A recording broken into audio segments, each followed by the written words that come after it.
meus irmãos, salve Maria Santíssima. Eu acredito que você já deve ter pelo menos ouvido falar do grande santo do século XX, Padre Pio de Pietrelcina. E hoje nós vamos conhecer uma parte da vida desse santo que foi levantado por Deus para ser um farol na nossa vida de cristãos, mas principalmente na vida abraçada pelos nossos sacerdotes. Mas antes de continuar, quero pedir para você se inscrever no nosso canal, acionar o sininho e dar o like.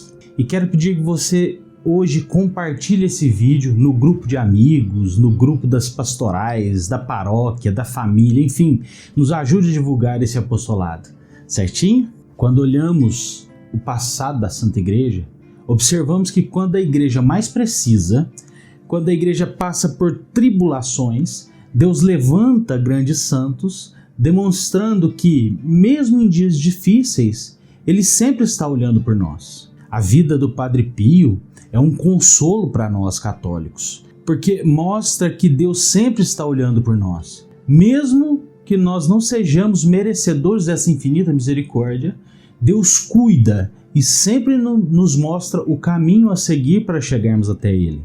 Antes de falarmos sobre a vida do santo, vamos relembrar um ponto que eu reputo ser de extrema importância para demonstrar essa missão do Padre Pio de ser luz para todos nós nos tempos modernos, mas de ser um farol para os nossos sacerdotes.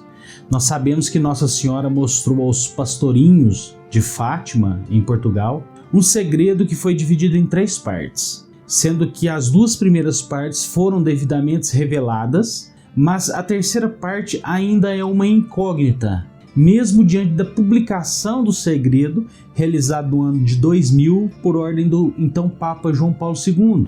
Há muita controvérsia a respeito da revelação do segredo. Se ele foi realmente revelado na sua integralidade, creio eu que parte do terceiro segredo foi revelado, mas existe uma outra que ainda não foi mostrada ao público. Digo isso em razão dos fatos, dos documentos, das análises realizadas por um escritor chamado Antônio Sotti em seu livro O Quarto Segredo de Fátima, onde ele demonstra que apenas a visão da terceira parte do segredo foi revelada, mas ainda há algumas coisas que não foram publicadas. E ele chega a uma conclusão de que a terceira parte do segredo trata da crise da igreja.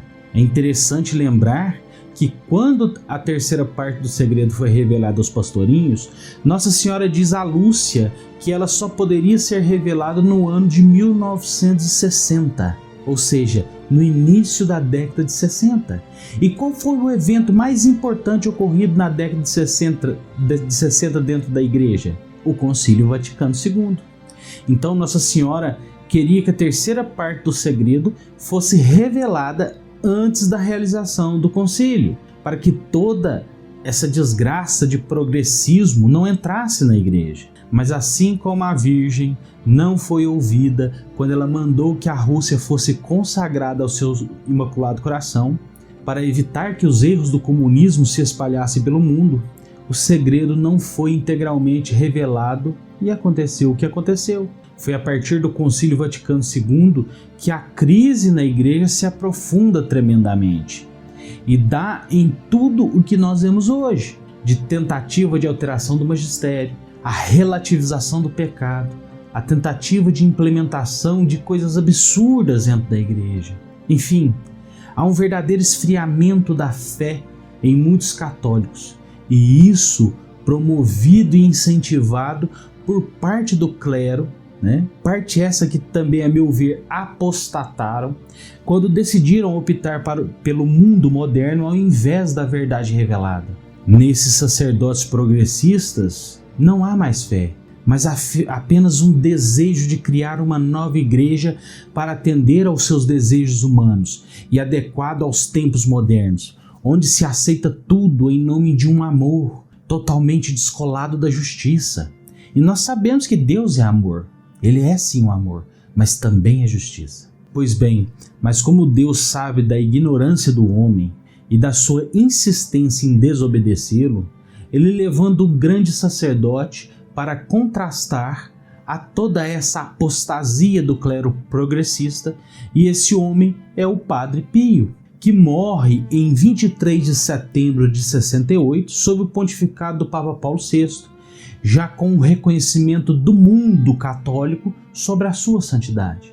Eu tenho certeza absoluta que o progressismo não avançou ainda mais e causou males irreversíveis à Santa Igreja por conta dessa providência de Deus de nos dar esse grande santo. Eu não conheço nenhum padre que seja protetor da tradição que não seja devoto de São Pio de Pietrelcina.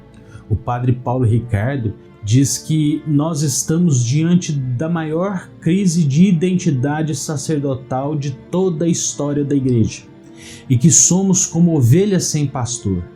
E ele tem razão. Então, Deus coloca o Padre Pio para nos mostrar como um católico verdadeiro precisa ser, mas principalmente como um padre deve ser para conduzir bem o rebanho de Cristo confiado a ele. Então vamos falar um pouco da vida de São Pio de Pietrelcina. Padre Pio nasceu em 25 de maio de 1887 em uma pequena cidade de aproximadamente 4.000 pessoas chamada Pietrelcina, que está localizada a cerca de 10 quilômetros a norte da cidade de Benevento e a 65 quilômetros de Nápoles, na região sul da Itália. Seu nome de batismo era Francesco Forgione e ele era filho de Grazio e de Maria Giuseppa, um casal reconhecidamente na comunidade como católicos fervorosos e que mantinham uma devoção especial pela La Madonna della Libera, ou Nossa Senhora da Liberdade. Todos os dias, os vizinhos viam o casal Forgione, juntamente com seus filhos, indo à Santa Missa. Apesar da cidade nutrir uma devoção muito grande por Nossa Senhora da Liberdade, os homens da comunidade se limitavam a irem às missas em dias de preceito, mas acompanhavam suas esposas nos demais dias até a igreja, permanecendo do lado de fora conversando enquanto as mulheres participavam da Santa Missa. Grazio, que era conhecido como Orásio na cidade, não era dado a esse costume e participava da Santa Missa todos os dias, juntamente com a sua família toda. Segundo relatos dos cidadãos daquela pequena cidade, nunca se viu uma palavra de maldição ou de xingamento sair da boca dos pais do pequeno Francesco, nome dado em homenagem a São Francisco de Assis. Ao contrário disso, quando Orásio ou Maria Giuseppa ouviam alguém proclamar palavras de baixo calão ou de maldição, sempre repetiam a frase "Louvado seja Deus", como uma pequena forma de reparação pela ofensa cometida pelos outros. Eles eram conhecidos na comunidade como a família Deus isso, Deus aquilo, pois tudo o que iriam fazer sempre colocavam nas mãos de Deus. A rotina da família era conduzida pelos sinos da igreja, que tocavam durante todo o dia para sinalizar os momentos de orações, que iniciava ainda de madrugada com as matinas e terminava com as completas e a reza do Santo Rosário.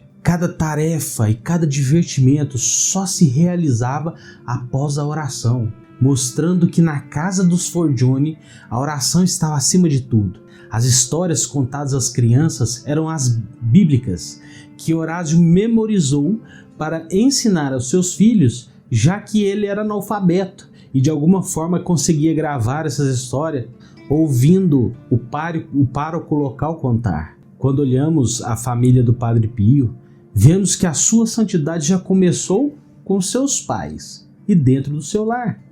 É importante conhecermos os pais do Padre Pio para sabermos como devemos nos portar em família se quisermos que os nossos filhos sejam também pessoas que busquem a santidade. Orásio e Maria Giuseppa tiveram uma grande preocupação logo que o pequeno Francesco nasceu, a de o batizar o mais rápido possível. Segundo consta no registro do escrivão local, o pequeno Francesco teria nascido às 22 horas do dia 25 de maio, e logo nas primeiras horas do dia 26 de maio, o bebê já havia sido batizado. Ou seja, poucas horas depois do nascimento, Padre Pio já havia sido batizado. A preocupação dos pais era pelo fato de que na região onde eles moravam, naquele período, havia uma grande taxa de mortalidade entre os recém-nascidos, que, segundo alguns dados, chegou-se ao patamar dos 42%. Então, Horácio e Maria Josepa não queria que, caso fosse a vontade de Deus levar seu pequeno filho, ele morresse sem receber o sacramento. A infância de Francesco Forgione foi profundamente marcada pelos seus problemas de saúde, que já vieram desde cedo, e principalmente por fenômenos extraordinários que o próprio frade contava na sua velhice. São narradas várias histórias de fenômenos extraordinários na vida do Padre Pio, desde o ventre da tua mãe. Mas apenas os fenômenos ocorridos após os 5 anos de idade que foram documentados. Em cartas escritas pelo Padre Pio ao seu diretor espiritual, ele diz que aos 5 anos de idade ele via Jesus, Maria e seu anjo da guarda, e relata que chegou a brincar com ele. Uma dessas visões é relembrada como sendo especial pelo próprio Padre Pio, porque foi o momento em que se iniciou a vocação do pequeno Francesco. Foi quando, enquanto ele participava da Santa Missa, ele viu Nosso Senhor no altar e Jesus o chamou. Quando Francesco chega até o altar, Jesus impõe as mãos sobre a sua cabeça e pede para que o menino se entregue a ele. E assim Francesco fez. Segundo os relatos do Padre Pio, em suas cartas é ali que começa a sua vocação. Mas o pequeno Francesco não tinha só visões com Nosso Senhor, com a Virgem Santíssima ou com seu anjo da guarda. Ele também tinha constantes visões com o demônio, que vinham atormentar na figura de um cachorro, que corria atrás dele tentando pegá-lo. Então o Padre Pio, desde criança, tinha essa ligação com o plano espiritual. E na sua vida cotidiana, o menino sempre se mostrava preocupado em auxiliar os pais nos afazeres. A família possuía uma pequena propriedade rural de 5 hectares que ficava a 1 hora de distância da sua casa. Todos os dias, o pai de Francesco ia trabalhar naquela propriedade e o menino sempre ia com ele para ajudá-lo, principalmente nos cuidados com as ovelhas. Quando pequeno, Francesco já se destacava dos demais meninos. Na hora do almoço, após guardar as ovelhas, as crianças se sentavam para comer de qualquer jeito, como as crianças fazem, sem qualquer preocupação. Mas Francesco se sentava, colocava um grande guardanapo branco sobre suas pernas e rezava. Só após terminar sua oração que ele retirava a comida e se alimentava. Outra postura de Francesco que se destacava era de não gostar de xingamentos ou blasfêmias. Quando escutava, Francesco saía correndo com as mãos nos ouvidos. Conta-se que certo dia ele brincava de luta com um amigo e quando Francesco conseguiu imobilizar o outro menino, esse disparou uma blasfêmia. Quando Francesco ouviu, dizem que ele tapou os ouvidos, se levantou e saiu correndo daquele lugar e chorou copiosamente porque Deus havia sido ofendido. Padre Pio, até uma certa altura de sua idade, achava que milagres eram normais e que as visões que tinha também aconteciam com outras pessoas. Certa vez, o pai de Francesco levou ao santuário de São Pellegrino, em uma província vizinha, e enquanto todos rezavam, entrou uma mulher toda descabelada, com seu filho nos braços. O menino tinha problemas mentais, se via claramente, e mesmo já grandinho não andava e nem falava, apenas emitia alguns grunhidos que não eram possíveis de entender. A mulher chegou diante da imagem de São Pellegrino e pediu para ele interceder pela cura do seu filho, clamando com grande agonia.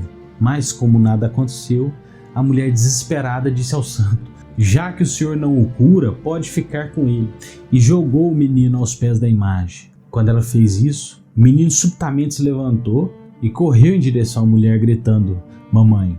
Todos ficaram admirados com o milagre, mas o pequeno Francesco achou aquilo normal. Quando o Padre Pio escrevia para o seu diretor espiritual, contando as visões que ele tinha com Cristo, com a Virgem, Ele não acreditava que o seu diretor não os via também. Ele dizia que o seu diretor era um homem santo e modesto, por isso não contava as conversas que ele tinha com o nosso Senhor Jesus Cristo ou com Maria, porque para o Padre Pio tais visões eram normais. E aos 10 anos de idade, o pequeno Francesco já entendia a sua vocação e queria se tornar sacerdote. E aos 11 anos de idade, ele se encontra com um frade capuchinho chamado Camilo, que possui uma barba longa. E Francesco, admirado com o hábito do frade e com a sua barba longa, disse para sua mãe que queria se tornar um padre de barba. O padre de sua paróquia insistia com ele para que ele entrasse para o seminário diocesano, mas ele sempre recusou, porque queria ser um padre de barba, e os padres diocesanos naquela época não podiam deixar a barba crescer.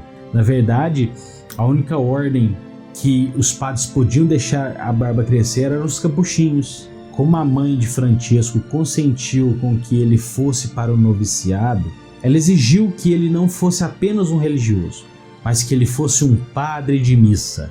Ou seja, queria ver o filho celebrando a missa.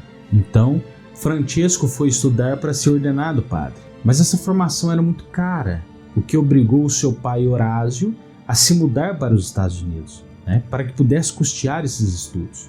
De lá, ele mandava dinheiro para a família e para Francesco, o que possibilitou com que ele passasse por uma educação formal, aprendesse latim, até para atender a exigência de sua mãe, que queria vê-lo um padre de missa. Aos 16 anos de idade, no dia 6 de janeiro de 1903, entrou no noviciado da Ordem dos Frades Menores Capuchinhos, tendo ali vestido o hábito franciscano, e passou a ser chamado de Frei Pio.